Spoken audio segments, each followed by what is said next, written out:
En el nombre del Padre, del Hijo, del Espíritu Santo. Amén. Ven, Espíritu Santo, y llena los corazones de tus fieles y enciende en ellos el fuego de tu amor. Envía tu Espíritu Creador y se renovará la faz de la tierra. Estamos estudiando el Catecismo de la Iglesia Católica, su primera parte, la profesión de la fe, segunda sesión, la profesión de la fe cristiana, capítulo 3, creo en el Espíritu Santo, artículo 9, creo en la Santa Iglesia Católica, párrafo 3, la Iglesia es una, santa, católica y apostólica. Entramos hoy en el cuarto apartado de este párrafo, donde el Catecismo va a dedicar 9 números del 857 al 865 al tema que tiene como título La Iglesia es apostólica. El día de hoy vamos a profundizar en este atributo de la Iglesia apostólica con los números 857 al 860 con el tema La misión de los apóstoles. Recordemos, queridos amigos, que el catecismo, dentro de esa doctrina tradicional que nos enseña la doctrina católica sobre los atributos de la Iglesia, que nos lo ha mencionado durante todas estas catequesis, la Iglesia es una, santa, católica y apostólica. La Iglesia ha seguido tradicionalmente este orden, una, santa, católica y apostólica. Sin embargo, aunque este sea el orden tradicional, posiblemente este último, la Iglesia es apostólica, es el más importante. El atributo de que la Iglesia es apostólica es el fundamento de la unidad, es el fundamento de la santidad y es el fundamento de la catolicidad. Esto es muy, pero muy importante y esto se da desde Jesucristo a través de los apóstoles. Estos 4 atributos, una, santa, católica y apostólica, nos quieren mostrar cómo esta iglesia en la que estamos, en la que vivimos, donde nos alimentamos de Jesucristo, que la formamos no únicamente los santos, sino también los pecadores. Esta iglesia es fundada por Jesucristo. Número 857 del Catecismo de la Iglesia Católica dice: la iglesia es apostólica porque está fundada sobre los apóstoles, y esto tiene un triple sentido. Primer sentido, fue y permanece edificada sobre el fundamento de los apóstoles, testigos y escogidos, enviados en misión por el mismo Cristo. Efesios 2, 19, 20. Así pues, ya no sois extraños ni forasteros, sino conciudadanos de los santos y familiares de Dios, edificados sobre el cimiento de los apóstoles y profetas, siendo la piedra angular Cristo mismo. Fijémonos cómo estar edificados sobre el cimiento de los apóstoles, eso nos hace estar introducidos en un edificio en el que tenemos una intimidad con lo que es el cuerpo místico de Cristo. Es tal intimidad que dice que somos conciudadanos de los santos y familiares de Dios. Esta expresión de familiares de Dios la vimos en las catequesis pasadas. Es decir, imaginar unos términos que expresan mayor intimidad no hay. Fijémonos cómo dice: testigos escogidos y enviados en misión por el mismo Cristo. Mateo 28, 16, 20. Por su parte, los 11 discípulos marcharon a Galilea, al monte que Jesús les había indicado, y al verle, le adoraron. Algunos, sin embargo, dudaron. Jesús se acercó a ellos y les habló así: me ha sido dado todo poder en el cielo y en la tierra. Id pues, y haced discípulos a todas las gentes, bautizándolas en el nombre del Padre y del Hijo y del Espíritu Santo, y enseñándoles a guardar todo lo que yo os he mandado. Y he aquí que yo estoy con vosotros todos los días hasta el fin del mundo. Jesús, antes de enviarles, les reafirma que le ha sido dado todo poder en el cielo y en la tierra. Con este poder de Cristo, antes de enviarlos, se los dice así de claro para que no tiemblen, para que no tengan miedo, para que no se asusten. Hagan lo que hagan, recuerden esto: el poder lo tengo yo. Me ha sido dado todo poder en el cielo y en la tierra. Y ahora que les recuerda con esta expresión que no solo el Padre es todopoderoso, sino que también el Hijo es todopoderoso, entonces Jesús se atreve a enviarlos. Hechos 1:8. Recibiréis la fuerza del Espíritu Santo que vendrá sobre vosotros, y seréis mis testigos en Jerusalén, en toda Judea y Samaria, y hasta los confines de la tierra. Es con el poder del Espíritu Santo que ellos van a recibir que Jesús les envía a ser testigos. Van a testificar con el poder del Espíritu Santo, no con el poder de la carne. Ellos saben que ni el mismo Pedro de la carne no pudo testificar. Ellos saben que el mismo Pedro desde la carne negó a Jesucristo. Sin embargo, ese mismo que lo negó, con el poder del Espíritu, le testificó incluso hasta el martirio. Martirio de Pedro en Roma en el año 67, bajo el emperador Nerón. Primera de Corintios 9:1. ¿No soy yo libre? ¿No soy apóstol? ¿Acaso no he visto yo a Jesús, Señor nuestro? ¿No sois vosotros mi obra en el Señor? San Pablo se presenta ante la comunidad de Corinto, reivindicar su ser apóstol. Ser apóstol es haber visto al Señor y por tanto haber engendrado en la fe a esa comunidad. Primera de Corintios 15, 7, 8. Luego se apareció a Santiago, más tarde a todos los apóstoles y en último término se me apareció también a mí como a un abortivo. Es importantísimo, queridos amigos, el hecho de que los apóstoles sean testigos, que ellos hayan visto a Jesús resucitado. Y Pablo dice que él fue el último que vio a Jesús. Gálatas 1:1. Pablo, apóstol, no de parte de los hombres, ni por mediación de hombre alguno, sino por Jesucristo y Dios Padre, que le resucitó de entre los muertos. El ser apóstol no es algo que se consigue por mediación de otros hombres.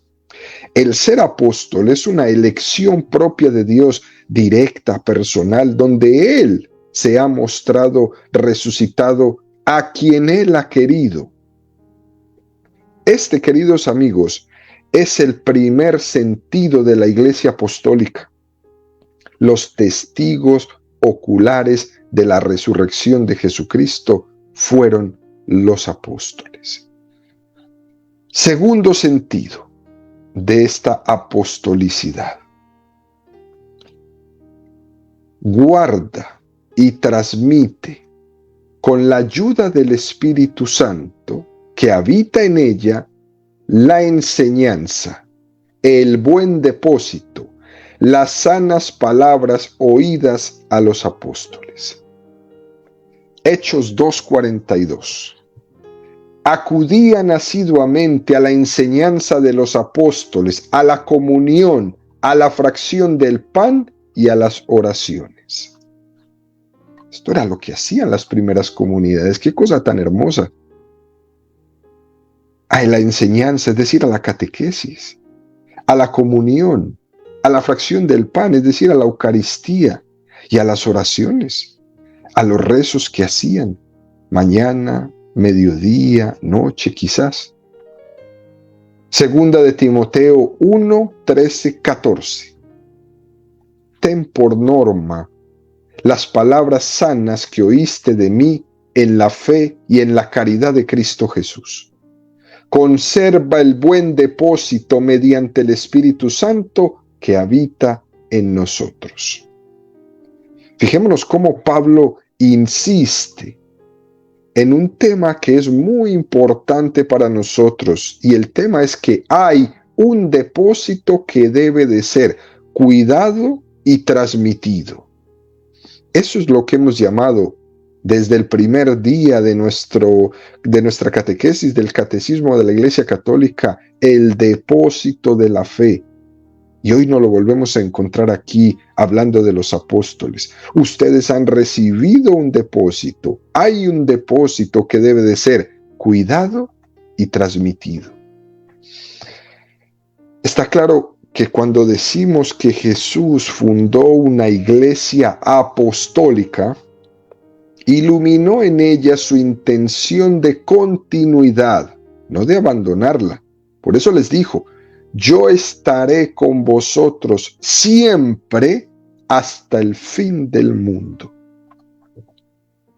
Jesús pide que se guarde el depósito de la fe y pide que se transmita el depósito de la fe. De poco serviría, queridos amigos, el depósito de la fe en Jesús si hubiera terminado todo el día de la muerte de Jesús, o si hubiera terminado todo el día que el último de los apóstoles se murió, por allá en el año 92, cuando murió San Juan. Por eso, de ese transmitir el depósito de la fe, viene la sucesión apostólica.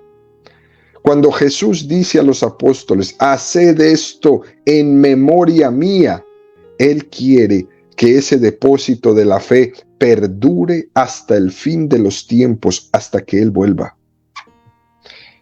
Tercer aspecto de esta apostolicidad: sigue siendo enseñada, santificada y dirigida por los apóstoles hasta la vuelta de Cristo, gracias a aquellos que les suceden en su ministerio pastoral. El colegio de los obispos, al que asisten los presbíteros juntamente con el sucesor de Pedro y sumo pastor de la iglesia. Y hace el catecismo una mención muy hermosa al prefacio que se lee en la misa, que se llama el prefacio de los apóstoles o prefacio 1 del misal romano, que dice la siguiente oración: porque no abandonas nunca a tu rebaño, sino que por medio de los santos pastores lo proteges y conservas, y quieres que tenga siempre por guía la palabra de aquellos mismos pastores a quienes tu Hijo dio la misión de anunciar el Evangelio. Y en este aspecto, queridos amigos, se muestra muy claramente la apostolicidad de la Iglesia en esa sucesión apostólica. El colegio de los obispos sucede y prolonga en su ministerio pastoral a los apóstoles. Esto se valoraba mucho en la Iglesia primitiva, para distinguirla de las falsas iglesias. San Irineo de Lyon discutía con los herejes allá en el siglo II, y les decía a San Irineo que él tenía la prueba de la veracidad de la iglesia, y que esa prueba estaba en cómo se puede entroncar con los apóstoles de Jesucristo. siendo que los herejes en sus iglesias no tenían ese entroncarse con los apóstoles en la sucesión apostólica. Eso es muy importante incluso hasta el día de hoy. Cuando se reza durante la Eucaristía lo que llamamos el canon romano, que es la plegaria eucarística 1, esta que hicimos un pedacito hace un momento, se hace todo un elenco de quiénes fueron los sucesores de los apóstoles.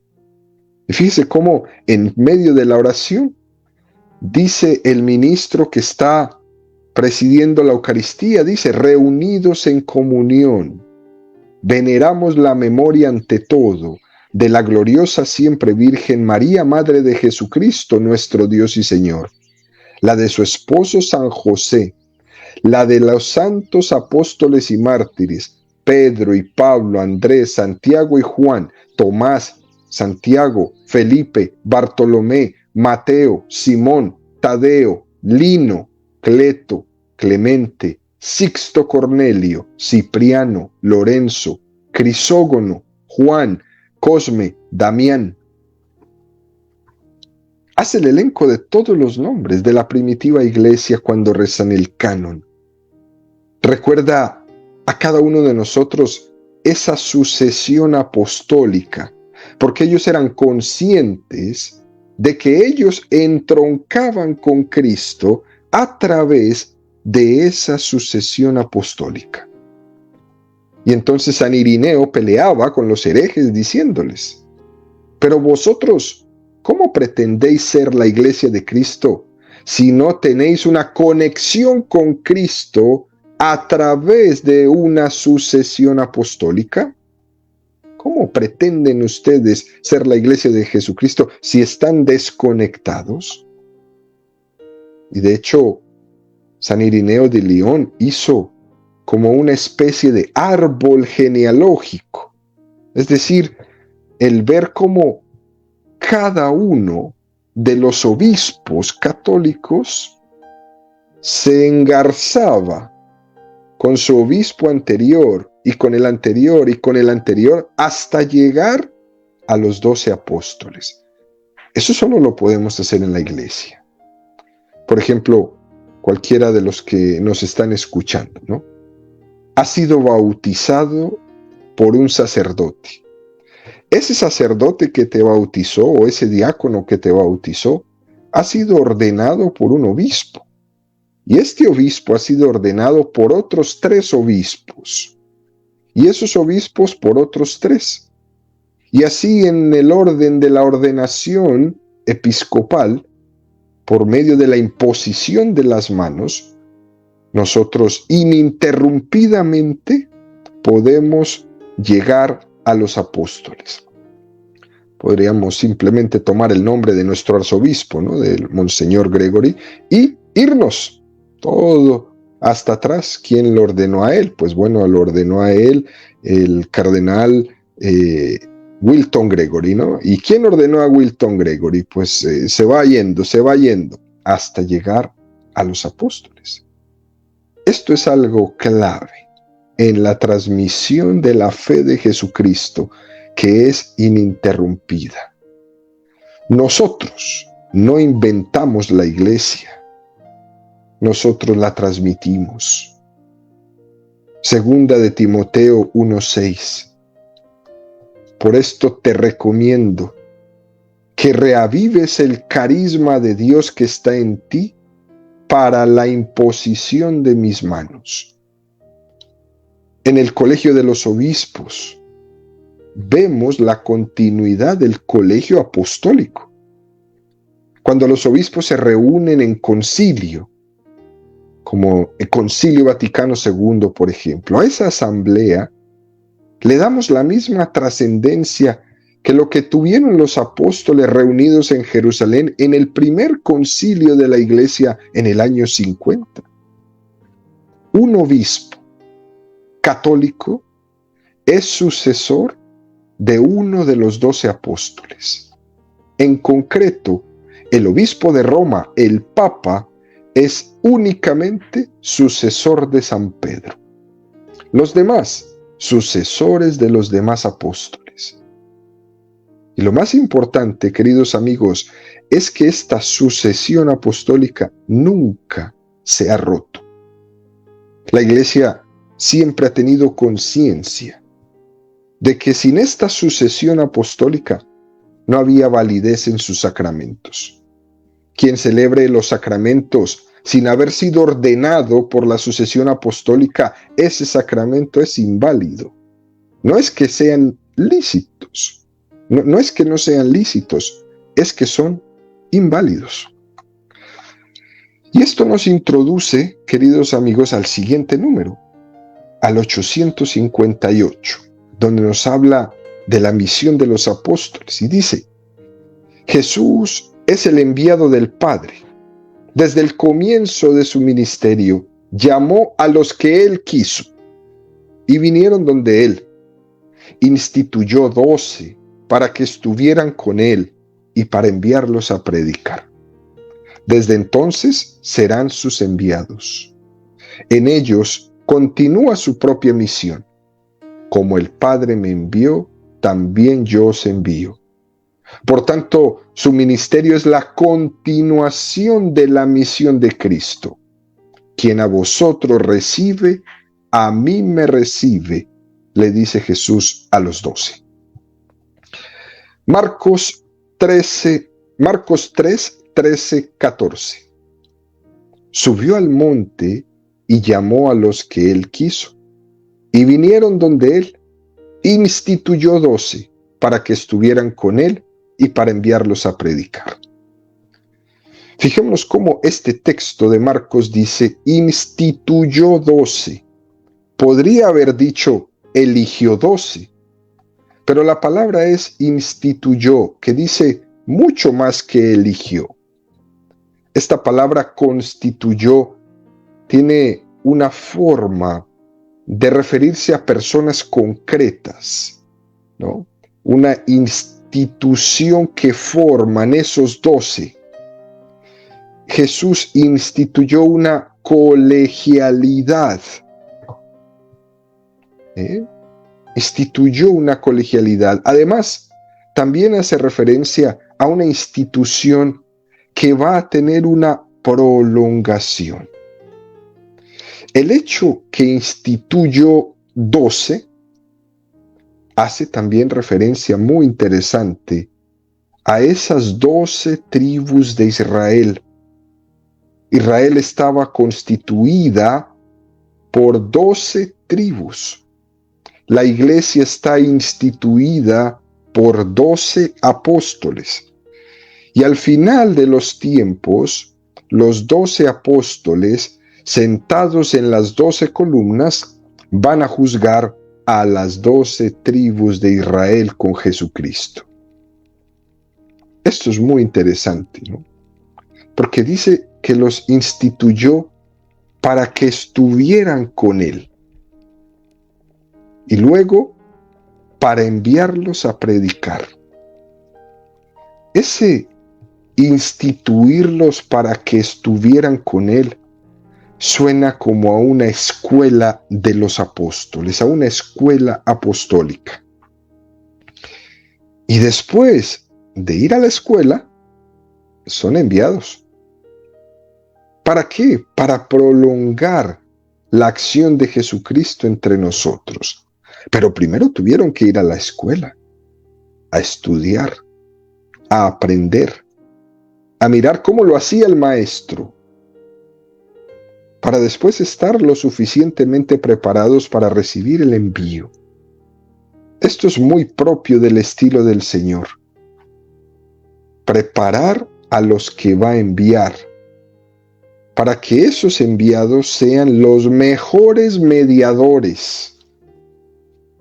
Es verdad que el Señor puede actuar libremente y puede actuar por su propia mano. Pero como vemos en la Sagrada Escritura, las formas como Dios ha querido llevar adelante su obra de salvación son muy diferentes. Como Jesucristo ha querido prolongar su acción de salvación en el mundo a través de mediaciones. Dios creó el mundo directamente, pero luego lo rige. El mundo evoluciona a través de causas segundas. A través de esas causas segundas, el mundo es regido por esa causa primera, que es Dios mismo, pero valiéndose de estas causas segundas a través de mediaciones humanas. Por medio de esas mediaciones humanas, la Iglesia va transmitiendo la gracia de Jesucristo. No somos protestantes que decimos que no necesitamos de mediaciones, y no entiendo cómo es que lo dicen, y entonces ¿por qué tienen pastores? Si no necesitan mediaciones, ¿para qué el pastor? Igual que el Padre envía al Hijo, ahora el Hijo envía a los apóstoles. Así lo ha querido hacer. Él ha querido implicarnos a nosotros en su obra de salvación. Y es mucho más maravilloso esta forma de hacer las cosas porque nos compromete en su misión.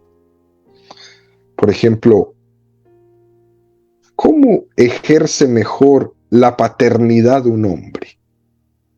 ¿Haciéndole todas las cosas a su hijo sin que le cueste nada? ¿O enseñándole a que él mismo aprenda a hacer las cosas? Cada uno podría responderse cuál es la manera más adecuada de ejercer la paternidad o la maternidad con sus hijos. Con mucha frecuencia, en esta mentalidad secularizada en la que nosotros vivimos, se tiende a ver con mucho recelo, con mucha aversión, esta palabra de apóstol, esta palabra de mediador. Hay como una cierta alergia a todo lo que pueda sonar a mediaciones. Y entonces cuando la Iglesia se presenta como mediadora, surgen un montón de desconfianzas. Pero hay que decir, queridos amigos, que ese no es el estilo de Dios. Que Dios implica al hombre en su proyecto de salvación. Que Dios no anula al hombre. Y fijémonos cómo este número 858 dice algo que es muy lindo, muy conmovedor. Quien a vosotros recibe, a mí me recibe. ¿Hasta qué punto Dios se compromete con sus enviados?